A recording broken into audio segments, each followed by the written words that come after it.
ప్రాధాన్యత, ఎంతో విలువైన మాటలుగా ఈ 7 మాటలు ఉంటున్నాయి ప్రియ దేవుని బిడ్డలారా. అందులో 3వ మాటగా ప్రభు మరి మాట్లాడిన ఆ మాట మనం చదువుకున్నాం. అమ్మ ఇదిగో నీ కుమారుడు అని తన తల్లితో చెప్పెను. అదేవిధంగా తర్వాత శిష్యుని చూచి ఇదిగో నీ తల్లి అని చెప్పెను. ఈ మాటను పంచుకోవడానికి ప్రభు నాకు చూపిన కృపను బట్టి దేవాది దేవునికి స్తోత్రాలు చెల్లిస్తున్నాను. నిజంగా ఈ మాటలు మాట్లాడాలన్నా వినాలన్నా మనలో ఎంతో మరి ధైర్యము కావాలి, దేవుని పట్ల ఎంతో భక్తి శ్రద్ధ మనకు కావాలి, పరిశుద్ధత కావాలి. ఎవరు పడితే వాళ్ళు మాట్లాడడానికి వీలు లేదు. మరి నిజంగా ఈ మాటలు అనేవి యేసు ప్రభు వారు పరిశుద్ధమైన శిలువ మీద పలుకుతా ఉన్నప్పుడు అనేక మంది మరి దొంగలు, బందిపోటు దొంగ అయిన బరబ్బ కూడా మారినట్లుగా మనం చూస్తున్నాం ప్రియ దేవుని బిడ్డలారా. అదేవిధంగా సెంచురియన్ మరి సైన్యాధిపతి బల్లెపు పోటుతో ఆయన పొడిచినప్పుడు ఆయన శరీరంలో నుండి మరి వచ్చిన ఆ ద్రావకము, రక్తము నీటితో కలిపిన ఆ ద్రావకము బయటపడ్డప్పుడు అది తన శరీరము మీద పడినప్పుడు ఆ యొక్క వ్యక్తి యొక్క కన్ను స్వస్థపరచబడినట్లుగా మనం చూస్తున్నాం. యేసు ప్రభువారు యెరూషలేము వీధుల్లో మరి ఆ సిలువను మోసుకుంటూ వెళ్తా ఉన్నప్పుడు అక్కడ కురేనీయుడగు సీమోనును మరి అక్కడ పిలుస్తారు. కొద్దిసేపు మరి ఆ సిలువను మోయడానికి ఒక పల్లెటూరు నుండి వస్తున్న ఆ సీమోనుని మరి లాక్కొని వచ్చి ఆ సిలువని అతని భుజం మీద మోపినప్పుడు ప్రియ దేవుని బిడ్డలారా అక్కడ కూడా ఒక అద్భుతం జరిగింది. ఆల్రెడీ ఆ యొక్క సీమోను చాలా జ్వరంతో ఉంటాడు, చాలా బలహీనతతో ఉంటాడు. ఎప్పుడైతే ఆ సిలువను ఆయనను తాకుతాడో అప్పటికే చాలా గాయాలైన యేసు ప్రభు వారి యొక్క శరీరము, ఆ రక్తము ఆ సిలువకు అంటుకుంటా ఉంటుంది. ఎప్పుడైతే ఈ సీమోను తన భుజము మీదకి ఆ సిలువను తీసుకున్నాడు ప్రియ దేవుని బిడ్డలారా, ఆ యొక్క రక్తము తన శరీరానికి తాకడం ద్వారా అతడు గొప్ప స్వస్థత పొందాడని మరి చరిత్ర చెప్తా ఉంది. హల్లెలూయా. అతనే కాదు, అతను అదే బట్టలతో ఇంటికి వెళ్తాడు. ఇంటికి వెళ్ళిన తర్వాత తన కుమారులు కూడా, తన యొక్క బిడ్డలు కూడా ఆ రక్తాన్ని తాకడం ద్వారా ఆ కుటుంబంలో కూడా గొప్ప స్వస్థత అని చరిత్ర చెప్తా ఉంది. ఇవన్నీ పుక్కిటి పురాణాలు కాదు, ఏదో కథలుగా మీకు చెప్పట్లేదు, కానీ చరిత్ర రాసిన విషయాన్ని మీకు చెప్తా ఉన్నాను. ఈ రోజున 3వ మాట ప్రియ దేవుని బిడ్డలారా, ఎంతో దీన్ని ప్రేమ మాటగా మనం చెప్పొచ్చు. యేసు ప్రభు వారు పలికిన 7 మాటల్లో, 7 పదాల్లో 3వ మాట అమ్మా ఇదిగో నీ కుమారుడు, అతని వైపు శిష్యుని వైపు చూసి ఇదిగో నీ తల్లి అని అప్పగించడం. అదేవిధంగా 7వ మాట కూడా, ఈ 2 మాటలు కూడా ఎంతో ప్రాధాన్యతమైనవి ప్రియ దేవుని బిడ్డలారా. 7 మాటలు కూడా ఎంతో ప్రాముఖ్యమైనవే అయినప్పటికీ ఈ 2 మాటలు, 3వ మాట అదేవిధంగా 7వ మాట ప్రేమతో కూడిన మాటలు. హల్లెలూయా. నిజంగా అప్పగింతలు ఎవరు చేస్తారండి? అప్పగింతలు పెద్దవారు చిన్నవారికి చేస్తారు. ఒక వివాహంలోనే చూసుకున్నట్లయితే మరి తల్లిదండ్రులు తన కుమార్తెకి మరి అల్లుడికి అప్పగింతలు చేస్తూ ఉంటారు. నిజంగా పెద్దవారు చిన్నవారికి అప్పగింతలు చేస్తారు. కానీ ఇక్కడ మనం చూస్తున్నాము ఒక కుమారుడు తన తల్లికి అప్పగిస్తూ ఉన్నాడు ప్రియ దేవుని బిడ్డలారా. ఎంతో మనం నేర్చుకోవలసిన మాటలు, ఎన్నో నేర్చుకోవలసిన విషయాలు ప్రభువు వారు సిలువలో పలికిన 7 మాటల్లో ఒక్కొక్క మాట ద్వారా ఒక్కొక్క సత్యము మనం వెలుగులోనికి తీసుకురావాల్సింది, నేర్చుకోవాల్సింది. అయితే నేను ఆలస్యం చేయకుండా ముందుకు వెళ్తాను. ఒక్కసారి మనం గ్రంథాలు తెరుద్దాము. యోహాను సువార్త 19వ అధ్యాయం 26వ వచనంలో అందరూ చూడాలి ఈ మాటని. అమ్మా ఇదిగో నీ కుమారుడు అని తన తల్లితో చెప్పి తరువాత ఆ శిష్యుని చూచి ఇదిగో నీ తల్లి అని ఆ శిష్యునికి అప్పగించాడు. ఇక్కడ మనము మొట్టమొదటిగా మనం చూడాల్సింది ఆయన సంపూర్ణమైన మానవుడు, సంపూర్ణమైన దైవ కుమారుడిగా కనపడుతూ ఉన్నాడు. అతనికి కుటుంబ బాధ్యత తెలుసు, కుటుంబంలో ఉండే కష్టం ఏంటో తెలుసు. అదేవిధంగా పరిశుద్ధుడైన దేవునితో ఎలాగ సంభాషించాలో, దేవునికి ఏ విధంగా ఆయన ఆన్సర్ చెప్పాలో, ఏ విధంగా తన కార్యాన్ని నెరవేర్చాలో హీ నోస్ ఎవ్రీథింగ్. దేవునికి సమస్తము తెలుసు ప్రియ దేవుని బిడ్డలారా. అందుకే అంటాడు ఇతడు నా ప్రియ కుమారుడు, ఇతని యందు నేను ఆనందించుచున్నానని పరలోకపు తండ్రి అంటున్నాడు. అదేవిధంగా ఈ భూలోకంలో ఉన్న తల్లికి ఆయన కార్యాన్ని చేస్తా ఉన్నాడు, విడిచిపెట్టలేదు. తన యొక్క బాధ్యతను నిర్వర్తిస్తున్నట్లుగా మనం చూస్తున్నాం ప్రియ దేవుని బిడ్డలారా. ఈ రోజున ఈ 3వ మాట ద్వారా ఇక్కడ చాలామంది కుమారులు అనబడుతున్న వారు, తమ్ముళ్ళు, యవనస్తులు, అన్నలు, అంకుల్స్ ఇక్కడ ఉన్నారు చాలామంది. మరి ఎంతమంది మీరు ఒకప్పుడు మరి పెద్దవారుగా ఉన్నవారు కుమారుల నుంచే ఆ స్థానానికి వచ్చారు. ఈ రోజున నీ ఒక్కొక్క తల్లిని, తండ్రిని మరి ప్రభువు ఇచ్చాడు. వారిని నువ్వే విధంగా చూసుకుంటున్నావు? ఒక బాధ్యత ప్రభువారు గుర్తు చేస్తా ఉన్నాడు ఈ 3వ మాటలో. తెలుసా? తల్లిని విడిచిపెట్టలేదు, అలాగ వృధాగా విడిచిపెట్టలేదు. ఏమైపోతే నాకేంటి? ఒక విషయం చెప్పన ప్రియ దేవుని బిడ్డలారా, ఆ సమయంలో ప్రభువారి పరిస్థితి ఏ విధంగా ఉంది? ఆయన ఒకరిని ఆదుకునే స్థితిలో ఉన్నాడా? ఆయన శ్వాస తీసుకోవడమే, శ్వాస పీల్చడమే ఆయనకి కష్టతరం అయిపోతా ఉంటే ఎన్నో బాధలు, ఎన్నో చిత్రహింసలు పెట్టి ఆయనను నానా శోధనలు పెడుతూ మరి ఈడ్చుకు వెళ్ళి ముళ్ళ కిరీటం పెట్టి కొరడాలతో కొట్టి గుద్ది చంపి నిజంగా ఆయన ఎంతగా అవహేళన చేసి ఒక బంతిని ఆడుకున్నట్లుగా ఆడుకున్నారు ప్రియ దేవుని బిడ్డలారా. శరీరంలో ఏ చోటు కూడా ఆయనకు ఖాళీ లేకుండా గాయాల పాలైపోయి ఆ మేకుల మీద వ్రేలాడుతూ ఉన్నప్పుడు ఎవరైనా ఆ సమయంలో ఇతరుల గురించి ఆలోచిస్తారా? ఎవరైనా ఇతరుల గురించి ఆలోచించగలరా ప్రియ దేవుని బిడ్డలారా? నా మట్టుకు నేను ఏదో చిన్న ప్రోగ్రాం ఉందంటే సమస్తం మర్చిపోతాను, నా పిల్లల్ని పట్టించుకోలేని కొన్ని సందర్భాల్లో. కానీ ప్రభు అయిన యేసుక్రీస్తు వారు అటువంటి పరిస్థితుల్లో కూడా చాచిన చేతులతో సిలువ మీద నుండి కిందకి చూసి తన తల్లి ఒంటరిగా ఉండడం చూసి తల్లిని విడిచిపెట్టలేదు. హల్లెలూయా. ఈ రోజున కుమారులారా, తమ్ముళ్ళారా, యవనస్తులారా, ఈ మాట ద్వారా గొప్ప కనువిప్పు మన జీవితాల్లో కలగాలి. ప్రియ చెల్లెమ్మల్లారా, అక్కల్లారా, మీరు కూడా దేవుడు మీకు ఇచ్చిన చక్కని తల్లిదండ్రుల పట్ల మీరు ఎటువంటి వైఖరిని కలిగి ఉన్నారు? నిజంగా నేను ఇదేదో ప్రశ్నగా అడగట్లేదు, కానీ 3వ మాట ద్వారా మనం నేర్చుకోవలసిన సత్యము చాలా ఉందని చెప్తా ఉన్నాను. నిజంగా ప్రభు విడిచిపెట్టలేదండి. ఒక మాటను మనం చదువుదాం, ఒకసారి గ్రంథాలు తెరుద్దాం. సామెతల గ్రంథము 23వ అధ్యాయము 22వ వచనం మనం చూసినట్లయితే ఇక్కడ చక్కని మాటను మనం చూస్తాం. చూడండి. నిన్ను కనిన నీ తండ్రి ఉపదేశమును అంగీకరించుము. నీ తల్లి ముదిమియందు ఆమెను నిర్లక్ష్యము చేయకుము. హల్లెలూయా. ఈ మాట నచ్చిన వారందరూ దేవునికి స్తోత్రాలు చెప్దాం. హల్లెలూయా. ముదిమియందు నీ తల్లిని ఏం చేయొద్దట? నిర్లక్ష్యము చేయొద్దు. అంటే ఇప్పుడు అంతా ఆపోజిట్ అయిపోయింది.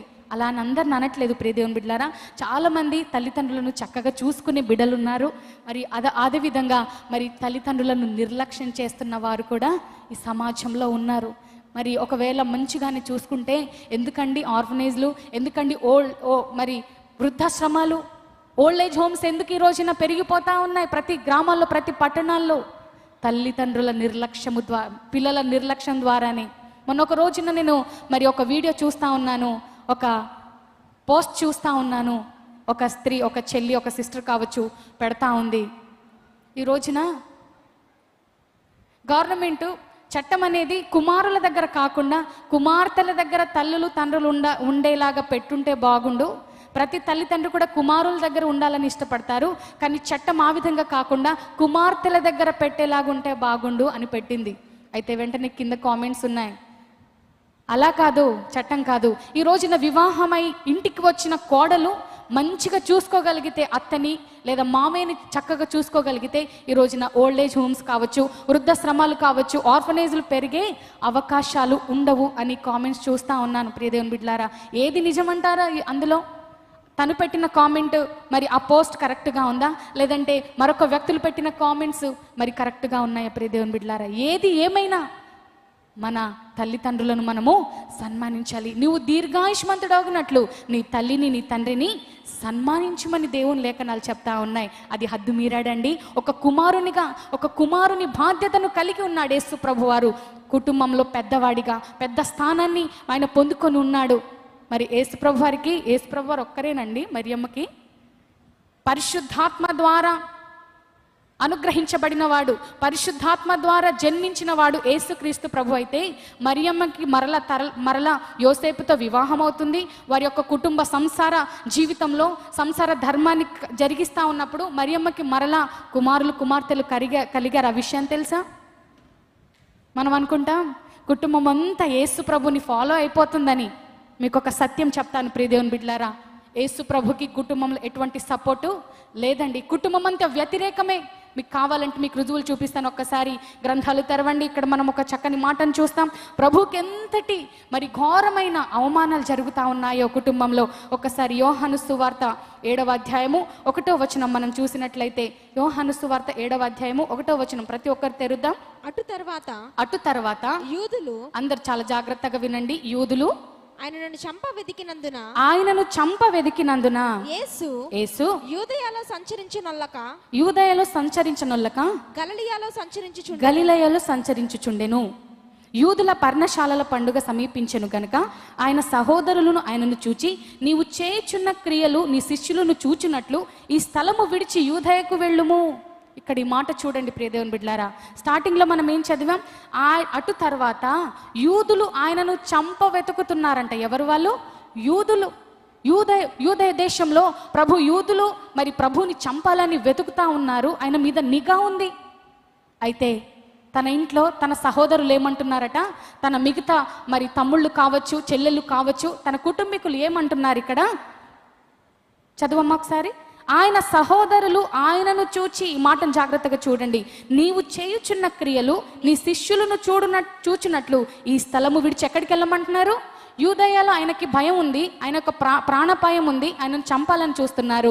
అయితే గలిలయలోనికి వచ్చి ఉంటున్న యేసు ప్రభుని కుటుంబం వారు ఏమంటున్నారంటే, నువ్వు యూదయకి వెళ్ళు, అక్కడ ఏం జరుగుతుందో నువ్వు ఫేస్ చేయి అన్నట్లుగా సూటిగా చెప్పకుండా, నువ్వు చావాలి, నువ్వు యూదయకి వెళ్ళమని తన సహోదరులు, తోటి సహోదరులు చెప్తున్నారు. ప్రియ దేవుని బిడ్డలారా, అంటే యేసు ప్రభుకి తన సహోదరుల వల్ల సపోర్ట్ ఉందా? నిజంగా ఎంత ఘోరమైన పరిస్థితి చూడండి ప్రియ దేవుని బిడ్డలారా. చాలా సందర్భాలు మీకు చూపించగలను. అక్కడ దేవుడు మరి దాక్కోవాలని సమీపం అవుతా ఉంది. దేవుని సమయం సమీపించకొలది, మరి శత్రువులకి చిక్కే సమయం ఆసన్నమయ్యే కొలది ప్రభు జీవితంలో మరి అనేక మార్లు అటుటి తిరుగుతూ ఉన్నాడు. యూదయ ప్రజల నుండి ఇంకా సమయం రాలేదు కాబట్టి తప్పించుకుంటున్నాడు. అంతేకాని వారి నుంచి ఏదో శాశ్వతంగా తొలగిపోవాలని కాదు. ప్రభు సమయం వచ్చినప్పుడు ప్రభు వెళ్ళి అప్పగించుకునేవాడేమో, కానీ సమయం కొరకు యేసు ప్రభు వారు చూస్తున్నారు. ప్రియ దేవుని బిడ్డలారా, ఆయన సహోదరులు మరి అలనాడు మరి దావీదు పాపం చేసినప్పుడు బెత్సెబాతో తన భర్త అయిన ఊరియాని ఏ విధంగా అయితే చీటి రాసి పంపిస్తాడో, నువ్వు యుద్ధానికి వెళ్ళు, అక్కడ నువ్వు యుద్ధం చేయి, ఇక్కడ ఏం చేస్తున్నావు నువ్వు ఇంట్లో అని చెప్పినప్పుడు మరి దావీదు అంటాడు ఊరియాతో, నువ్వు వెళ్ళి ఇంట్లో ఉండు, రెస్ట్ తీసుకో అని దావీదు అన్నప్పుడు ఊరియా అంటాడు, నేను ఏ విధంగా రెస్ట్ తీసుకోగలను? అక్కడ ముమ్మరంగా యుద్ధం జరుగుతూ ఉంటే నా దేశం కొరకు, నా ప్రజల కొరకు నేను ఒక సైన్యాధిపతిగా ఉన్న నేను ఏ విధంగా ఇంట్లో రెస్ట్ తీసుకోగలను రాజా, నేను ఉండను అన్నప్పుడు దావీదు ఒక చీటి రాసి పంపిస్తాడు, ఊరియాని యుద్ధంలో చంపేయండి అని. నిజంగా ఈయన సహోదరులు కూడా, యేసు ప్రభు వారి యొక్క సహోదరులు కూడా అదే చెప్తున్నారు. నువ్వు గలిలయలో ఏం చేస్తున్నావు? నీ ప్రాణాన్ని దక్కించుకోవాలని ఇక్కడ నువ్వు సేఫ్ జోన్లో ఉండాలని చూస్తున్నావా? నీవు చేసే క్రియలు నీ శిష్యులను చూచినట్లుగా నువ్వు యూదయకి వెళ్ళు, అక్కడ నీకు అపాయం ఉందని చెప్పగానే చెప్తున్నారు. ప్రియ దేవుని బిడ్డలారా, మరొక మాటను మీకు చదివిస్తాను చూడండి. యోహాను సువార్త 7వ అధ్యాయము 5వ వచనంలో మనం చూసినట్లయితే అక్కడ స్పష్టంగా ఉంటుంది, ఆయన సహోదరులైనను ఆయన యందు విశ్వాసం ఉంచలేదట. చూసారా ప్రియ దేవుని బిడ్డలారా, ఆయన జన సమూహంతో ఎక్కడ వెళ్తుంటే అక్కడ ఫ్యాన్ ఫాలోయింగ్ పెరుగుతూ ఉంది, జన సందడి పెరుగుతూ ఉంది, జన సంద్రత ఉద్రిక్తం అయిపోతా ఉంది ఆయన మాటలకి, ఆయన బోధలకి. కానీ ఆయన సహోదరులు మాత్రము, ఆయన ఇంటి వారు మాత్రం ఏ విధంగా ఉన్నారు? ఆయన మాటల యందు విశ్వాసం ఉంచట్లా, ఆయన చెప్పే బోధలు వాళ్ళకి నచ్చట్లా, ఆయన జీవిత విధానము వారి సహోదరులకి నచ్చట్లేదు. ఎందుకంటే ఇంటికి పెద్దవాడు, ఇంటి కుటుంబ బాధ్యతను మోయాల్సిన యేసుక్రీస్తు ప్రభువారు 30 సంవత్సరాల వరకు ఇంట్లో ఉన్నాడండి. 30 సంవత్సరాల ధర్మశాస్త్ర ప్రకారము ఇంట్లోనే ఉన్నాడు. తన యవ్వనాన్ని కుటుంబానికి అనేక రీతులుగా ఎన్ని రకాలుగా హెల్ప్ఫుల్గా ఉండాలో అన్ని రకాల సహాయం చేస్తున్నాడు. తన తండ్రి అయిన యోసేపు వడ్రంగి పని చేసేవాడు, కార్పెంటర్గా చేసేవాడు. మరి ఆ బాధ్యతను ప్రభువారు స్వీకరించాడు. ఆయన వడ్రంగి పని చేశాడు, ఆయన మరి కర్రలను కోసాడు, రంపాలతో ఆ పనులు చేశాడు. నిజంగా ఆ పని ఎంత భారమైనదో. అటువంటి స్థితిలో 30 సంవత్సరాలు దాటగానే 30 సంవత్సరాలు దాటకుండా బయటకు వచ్చే పరిస్థితులు లేవు. 30 సంవత్సరాలు దాటగానే ప్రభువారు పూర్తి సేవకి బయటకు వస్తారు. రాగానే కుటుంబంలో వారికి కుటుంబంలో పెద్ద కుమారుడై ఉండి కుటుంబ బాధ్యత మోయాల్సిన వాడు మమ్మల్ని విడిచి వెళ్ళిపోయాడని కోపమో, మరి లేదంటే అక్కడ పరిసయ్యులను శాస్త్రులను ప్రశ్నిస్తున్నాడు. ప్రభు, మీరు ఎన్నాళ్ళు సున్నము కొట్టిన సమాధుల్లాగా ఉంటారు, మీ జీవితాలు మార్చుకోనండి, ఇది కరెక్ట్ అయిన పద్ధతి కాదు, ధర్మశాస్త్రం కాదు, ఇదిగో నేను చెప్పునది వినుడి అని చెప్తున్నాడు అని చెప్పగానే ప్రజలందరికీ మరి కొంతమందికి ఏమో సత్యంలాగా అనిపిస్తుంది, యేసు ప్రభు బోధలను అంగీకరిస్తున్నారు, వెంబడిస్తున్నారు. మరి కొంతమంది యాంటీగా తయారైపోతున్నారు.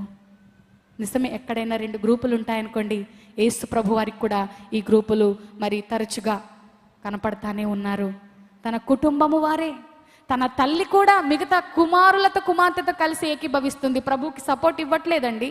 ఆయన ఒకానొక ప్రాంతంలో వెళ్ళినప్పుడు జనసంద్రత ఎక్కువై వారికి తినడానికి ఆహారము తినడానికి కూడా సమయం లేనందున మరి ఆ యొక్క గది బయట ఆ జనసంద్రము బయట నుంచుండి కబురు పంపుతారు, ఇదిగో నీ యొక్క తల్లి నీ యొక్క సహోదరులు వచ్చారని ప్రభువుకి చెప్పండి లోపల అని చెప్పినప్పుడు యేసు ప్రభు వారికి కబురు పంపుతారు.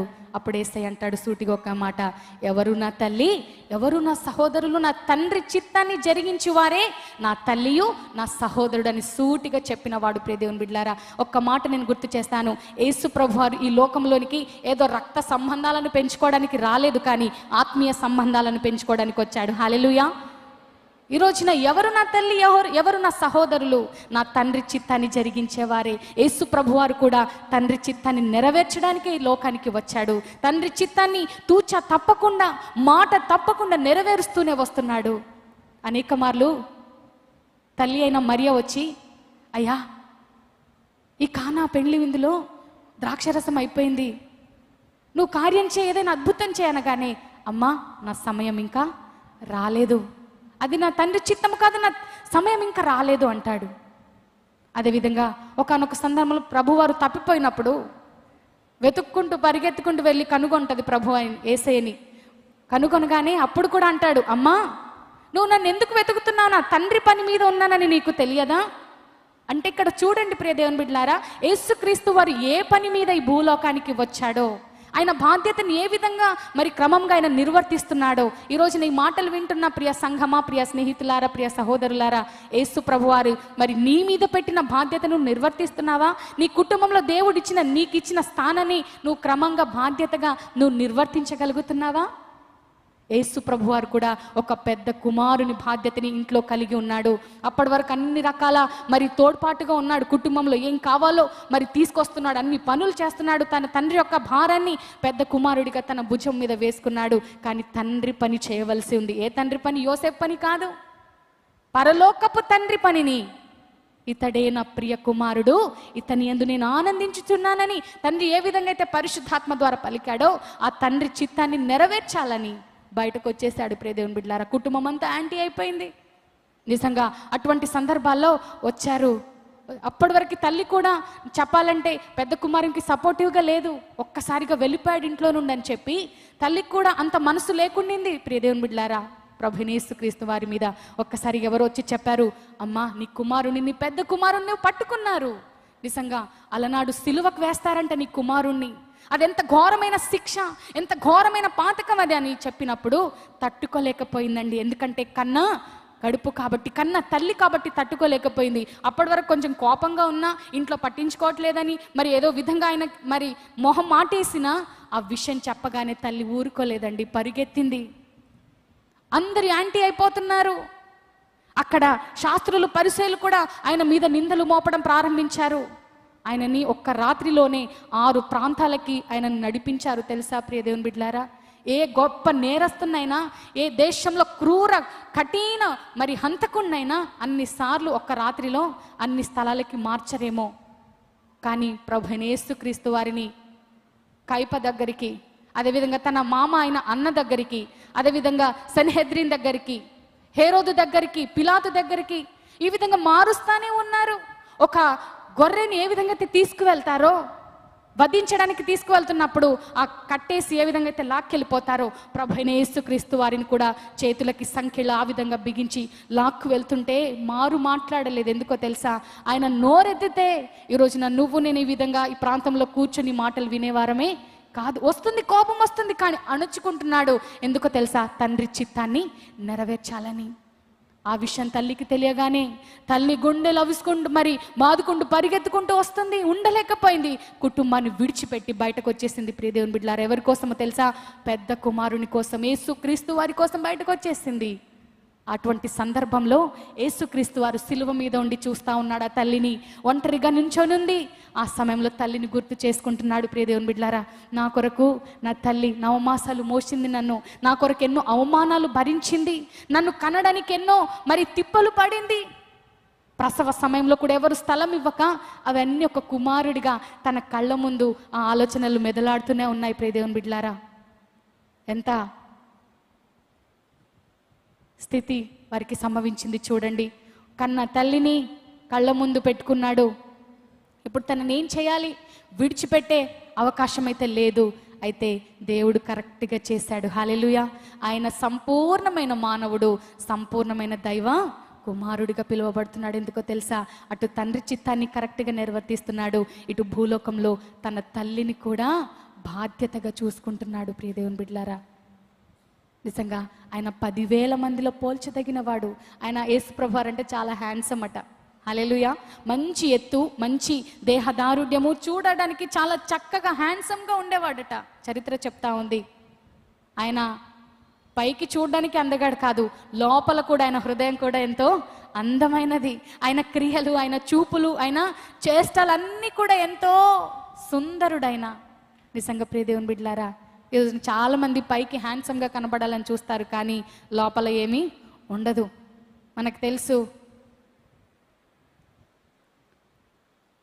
అబ్దుల్ కలాం ఎంతమందికి తెలుసండి? ఆయన చూడడానికి ఎలా ఉంటారు? అంత విహీనంగానే ఉంటారు, అంత హ్యాండ్సమ్ ఏం కాదు. అయితే అబ్దుల్ కలాం అంటాడు, I'm not a handsome but I can give my hands to some అంటాడు. ఏమంటాడు? నేను అందగాన్ని కాదు, కానీ నేను సహకరించడానికి నా చేతులు ఎప్పుడు కూడా సిద్ధంగానే ఉంటాయి. నేను కొంతమందికి సహకరించడానికి నా చేతులు ఎప్పుడు సిద్ధంగానే ఉంటాయి. I'm not a handsome but my hands is ready to help someone అంటాడు.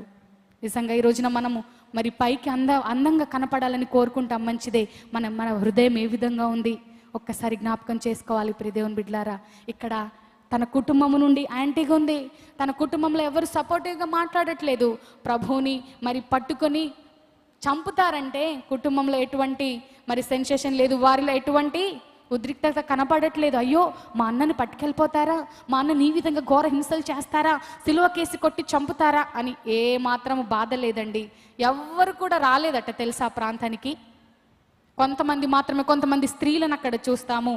సలోమి, సుజన్, అదేవిధంగా మగ్దలేని మరియా, ప్రభైన క్రీస్తు యొక్క తల్లి ఆ మరియని చూస్తాం. కొంతమంది స్త్రీలని, ఒక శిష్యుని మనం చూస్తాం. ప్రియ దేవుని బిడ్డలారా, అందుకే ప్రభు అంటున్నాడు, అమ్మా ఇదిగో నీ కుమారుడు.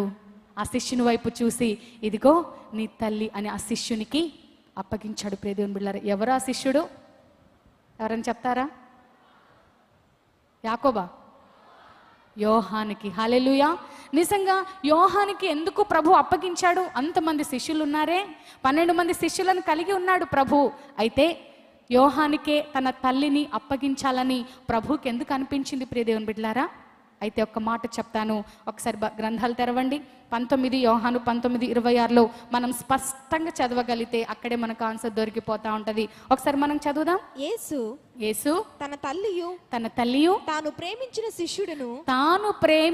శిష్యుడును దగ్గర నిలుచుండుట చూచి అమ్మా ఇదిగో నీ కుమారుడు అని తన తల్లితో చెప్పెను. ఆయన ఎక్కడ నుంచున్నాడంటండి? ఆ మరియమ్మకి దగ్గరగా నుంచున్నాడంట. ఆ ప్రాంతంలో ఎవరు లేరు దగ్గరగా, అందరు పారిపోయారు, చెల్ల చెదరైపోయారు. ఆ రోమ సామ్రాజ్యానికి భయపడిపోయి శిష్యులు కూడా పారిపోయారు, బెదిరిపోయారు. ప్రియ దేవుని బిడ్డలారా, ఒకానొక సందర్భంలో యోహాను కూడా భయపడిన వాడి అయినప్పటికీ మరి యోహాను యొక్క సహోదరుడు యాకోబు ఉన్నాడు, తనకి ఇవ్వలేదే ఆ ఛాన్స్ని. కానీ ప్రభు యోహానికి ఇచ్చాడు. ఎందుకో తెలుసా? యోహానికి ప్రభు యొక్క గుండె చప్పుడు తెలుసు. హల్లెలూయా. ప్రభు యొక్క గుండెల మీద ఆనుకొని జీవించిన వాడు, ప్రభుని దగ్గరగా చూచిన వాడు. నిజంగా ఆయన ప్రేమించిన శిష్యుడట. ఎవరు ప్రేమించారట? యేసు ప్రభు వారు యోహానుని అమితంగా ప్రేమించాడు. ప్రియ దేవుని బిడ్డలారా, మరి ఆయనకు ఆంతరంగిక శిష్యులు ఉన్నారు, ఆయనకు దగ్గరగా ఉండే శిష్యులు ఉన్నారు. ఆ 12 మందిలో మరి కొంతమంది. కానీ ఆ కొంతమందిలో కూడా యోహానుని ప్రభువు ఎన్నుకున్నాడంటే యోహాను ఏ విధంగా ఉన్నాడు? ప్రియ దేవుని బిడ్డలారా, యేసుక్రీస్తు వారి చేత ప్రేమించబడుతున్నాడు. ఈ రోజున నువ్వు కూడా ప్రేమించబడుతున్నావా? అబ్బో దానికేంటండి, నాకు చాలా మంది ప్రేమికులు ఉన్నారంటావా? ఆ ప్రేమ కాదు, లోకంలో మరి దొరికే ఈ చిల్లర ప్రేమలు కాదు. ప్రియ దేవుని బిడ్డలారా, ఈ రోజున మనము కోరుకునేది దేవుని చేత ప్రేమించబడాలని మనము కోరుకోవాలి. యోహానులో ప్రభు చూశాడు, ఆ నమ్మకత్వాన్ని చూశాడు, కాబట్టి ఆయనను ప్రేమిస్తున్నాడు. యోహాను ఎప్పుడు అనుకోలేదండి దేవుడు ఇంత గొప్ప భారాన్ని, ఇంత గొప్ప బాధ్యతని తన మీద ఇస్తాడని, తన తల్లినే ఇచ్చి అప్పగించి వెళ్తాడని యోహాను ఏనాడు కూడా అనుకోలేదు, ఊహలో కూడా రాలేదు ఆలోచన. కానీ తను జీవించిన ఆ నమ్మకత్వాన్ని బట్టి మరి ప్రభు తన తల్లిని యోహానుకు అప్పగించాడు. హల్లెలూయా, హల్లెలూయా. ఈ రోజున ప్రభు కూడా నీకు కొన్ని మరి స్థానాలను ఇవ్వాలంటే, ప్రభు కూడా నీకు కొన్ని అంశాలు అప్పగించాలంటే విషయాల్లో నువ్వెంత నమ్మకంగా ఉంటున్నావు? ప్రభు సన్నిధిలో, ప్రభు పరిచర్యలో, దేవుని సేవకునికి లేదా సమాజానికి, కుటుంబానికి నువ్వు ఉద్యోగం చేస్తున్న ప్రాంతాలలో నువ్వు ఎంతవరకు నమ్మకంగా ఉంటున్నావు? ప్రియ దేవుని బిడ్డలారా, దేవుడు అది చూస్తాడండి. అనేక మంది శిష్యులు ఉన్నారు. మరి మరియకు తన కన్న యేసుప్రభు తర్వాత పుట్టిన బిడ్డలు ఉన్నారు, కుమారులు ఉన్నారు, కుమార్తెలు ఉన్నారు. వారెవ్వరికి దక్కని ఛాన్స్ ఎవరికి దక్కింది? యోహానికి దక్కింది. ప్రియ దేవుని బిడ్డలారా, మరల ఆ తల్లి వెనక్కి వెళ్ళడానికి లేదు. ఎందుకంటే మరల వెనక్కి వెళ్తే ఆ కుటుంబంలో ఊరుకోరేమో నాకు తెలిసి. ఆ కుటుంబంలో యేసు ప్రభు వారి మీద ఉన్న వ్యతిరేకతను బట్టి ఆ తల్లిని యాక్సెప్ట్ చేసేవారు కాదేమో. యేసు ప్రభుకి ఇష్టం లేదు మరల తల్లిని వెనక్కి పంపించడానికి ఆ కుటుంబంలోనికి. అయితే యోహానుని పిలిచి అంటున్నాడు, యోహాను ఇదిగో నీ తల్లి. అప్పుడు యోహాను ఏమన్నాడు? అమ్మో ప్రభు, నా వల్ల కాదు, నాకు చాలా భయం వేస్తుంది, నాకు చాలా భారంగా ఉంది అన్నాడండి. వెంటనే ఆయన ఒక మాట అన్నాడు, చదవండి అక్కడ. యోహాను సువార్త 19:26. యేసు తన తల్లియు తాను ప్రేమించిన శిష్యుడును దగ్గర నిలుచుంటే చూచి అమ్మా ఇదిగో నీ కుమారుడు అని తన తల్లితో చెప్పెను. తర్వాత శిష్యుని చూచి ఇదిగో నీ తల్లి అని చెప్పెను. ఆ గడియ నుండి ఇక్కడ వినండి ప్రియ దేవుని బిడ్డలారా జాగ్రత్తగా. ఆ క్షణము నుండే, ఆ గడియ నుండి ఆ శిష్యుడు ఆమెను తన ఇంట చేర్చుకొనెను. హల్లెలూయా, హల్లెలూయా. యేసు ప్రభు వారు చెప్పిన వెంటనే ఆ గడియ నుండి ఏం చేశాడట? తన తల్లిని తన ఇంటిలో చేర్చుకున్నాడట. ప్రియ దేవుని, ఎంత విధేయత అండి యోహానికి. ఇక్కడ 3 క్యారెక్టర్స్ మనం చూస్తున్నాం. మొట్టమొదటిగా యేసు ప్రభు వారు, తర్వాత తల్లి అయిన మరియా, మూడోదిగా యోహాను. ప్రియ దేవుని బిడ్డలారా, యోహానికి తల్లి అవసరత లేదండి. ఆల్రెడీ యోహానికి కుటుంబం ఉంది, తల్లిదండ్రులు ఉన్నారు. కానీ మరియమ్మకు కుమారుని అవసరత ఉంది. ఎందుకంటే వృద్ధాప్యములో ఉంది, తనకి కావాలి కుమారుని మరి సహాయం తనకి కావాలి. అది ప్రభు గమనించాడు. ప్రియ దేవుని బిడ్డలారా, కాబట్టి యోహానును పిలిచి ఇదిగో నీ తల్లి, ఈమెను చక్కగా చూసుకో, నేను ఏ విధంగా చూసుకున్నానో ఆ విధంగా బాధ్యతగా చూసుకో అని చెప్పాడు. ప్రభు నమ్మాడు కాబట్టి యోహానుకి ఆ పనిని అప్పగించాడు. ప్రియ దేవుని బిడ్డలారా, ఈ రోజున ఒక సూటి ప్రశ్న. ప్రభు కూడా నీకు కొన్ని ఆధిక్యతలను ఇవ్వాలని, ప్రభు నీకు కొన్ని మరి అంశాలు అప్పగించాలని, కొన్ని అమూల్యమైన వాటిని నీకు అప్పగించాలని యేసే ఇష్టపడుతున్నాడు. అయితే నీలో నమ్మకత్వాన్ని చూస్తున్నాడు. ఉందా నీలో నమ్మకత్వము? ఎంతమంది మీ గుండెల మీద చేసుకొని చెప్పగలరు ప్రియ దేవుని బిడ్డలారా, దేవుని సన్నిధిలో నేను నమ్మకంగా ఉండగలనండి అన్ని విషయాల్లో అని? నిజంగా ఈ రోజున పాటకి ముందు ఒకరికి ఇవ్వాలి, పాటకి తర్వాత ఒకరికి ఇవ్వాలి, లేకపోతే సంఘాల్లో పెద్ద గొడవలు. వీటి కోసము మనం ప్రయాసపడేది, ప్రాకులాడేది. ప్రియ దేవుని బిడ్డలారా, ఎవరు చూసినా చూడకపోయినా ప్రభువు నన్ను చూస్తున్నాడు, దేవుని దృష్టిలో మనం నమ్మకంగా ఉంటే చాలు. మరి క్రైస్ట్ టెంపుల్లో నేను మంచి సాక్ష్యాన్ని చెప్పగలను ప్రియ దేవుని బిడ్డలారా. మేము అన్నిసార్లు మేము చూడనక్కర్లేదు, మేము చూడలేని పరిస్థితులు కూడా దేవుడిచ్చిన పరిచర్యను బట్టి అనేక సార్లు బయట మీటింగ్స్లోకి వెళ్ళాల్సి ఉంటుంది. కానీ ఏదైనా పని అప్పచెప్పగానే నిజంగా దేవుని బిడ్డలు, మరి యవనస్తులు, మరి ప్రార్థన యోధురాండ్రు, సంఘ పెద్దలు ఎంత నమ్మకంగా చెప్పిన పనిని నిర్వర్తిస్తున్నారు. హల్లెలూయా. నిజంగా ఆ నమ్మకత్వాన్ని ప్రభు చూసేవాడండి. దాని ప్రతిఫలం మీ వెంటనే మనకు కనపడకపోవచ్చు, కానీ ఆ నమ్మకత్వం ద్వారా ప్రభు తల్లినే సొంతం చేసుకున్నాడు యోహాను. ఎంత గొప్ప భాగ్యం అది. నిజంగా దేవుడు యోగ్యమైన కార్యాలు చేయాలంటే కొంత పరీక్ష నీలో పెడతాడు, కొంత టైం నిన్ను మరి పరీక్షిస్తాడు, కొన్ని శోధనల గుండా తీసుకువెళ్తాడు. ఆ నమ్మకత్వము చూసి నువ్వు ఆ పరీక్షలో నెగ్గగలిగితే, నువ్వు ఆ పరీక్షలో పాస్ అవుతే ప్రియ దేవుని బిడ్డలారా, శోధించబడిన మీదట ఖచ్చితంగా నువ్వు సువర్ణముగా మారుతావు. హల్లెలూయా. దేవుడు ఆ బహుమానం నీకు ఇస్తాడు. పాస్టర్ గారు కాదు ఇచ్చేది, పాస్టర్మ గారు కాదు, ఇక్కడ ఎవరో ఇవ్వాల్సిన అవసరం లేదు. ప్రభువు ఇస్తాడన్న ఆశతో మనము ప్రభు కార్యాలను నమ్మకంగా చేయాలి. హల్లెలూయా. ఈ 3వ మాట ద్వారా మనం నేర్చుకోవాల్సిన విషయం ఏంటంటే ప్రియ దేవుని బిడ్డలారా, బాధ్యత. తల్లిదండ్రుల మీద ఎంతమంది బాధ్యత కలిగి ఉన్నారు? ఈ రోజులో విచారకరమైన విషయం ఏంటంటే తల్లిదండ్రులను పంచుకుంటున్నారండి. ఇదెక్కడ దౌర్భాగ్యమో. ఒక నెల నీ దగ్గర, ఒక నెల నా దగ్గర, మరి ఒక్కరోజు కూడా ఎక్స్టెండ్ అవ్వడానికి లేదు, ఒక్కరోజు కూడా ఎక్స్ట్రా మించడానికి లేదు. ముందు రోజే కాల్ చేసేసి నెల అయిపోవస్తుంది, పంపించమంటావా అని కాల్ చేస్తారు. ఎవరిని? కన్న తల్లిదండ్రులని చూసుకోలేని దౌర్భాగ్య స్థితిలో మరి సమాజం ఉంటుంది ప్రియ దేవుని బిడ్డలారా. తల్లి కూడా చిన్నప్పుడు నిన్ను కొన్ని రోజులు నా దగ్గర, కొన్ని రోజులు మరొక దగ్గర నిన్ను పంచుకున్నారా తల్లిదండ్రులు? నువ్వెంతగా ఏడిపించినా, నువ్వెంతగా బాధ పెట్టినా, నువ్వెంతగా మరి చూడడానికి బాగోలేకపోయినా, అందవిహీనంగా ఉన్నా, నీ ఆరోగ్య స్థితి బాగోలేకపోయినా, ఎన్ని చాకిరీలు చేస్తూ నిన్ను గుండెలకు హత్తుకుంటూ పెంచిందే నీ తల్లి నీ తండ్రి నిన్ను ఎంత బాధ్యతగా చూసుకున్నారు. అయితే వారి వృద్ధాపంలో వారిని విడిచిపెడుతున్నావా? నీవు దీర్ఘాయుష్మంతుడగునట్లు నీ తల్లిని తండ్రిని సన్మానించేది ప్రభు చెప్పిన ఆజ్ఞ, అది ధర్మం అంతే.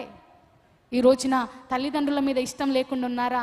వచ్చిన కోడళ్ళు కూడా అమ్మో మీ అమ్మ ఉంటే నేను ఉండలేను, మీ నాన్నగారు ఉంటే నేను ఉండలేను అంటున్నారా? జాగ్రత్త, మీరు కూడా ఆ రోజులోనికి ప్రవేశించబోతున్నారు.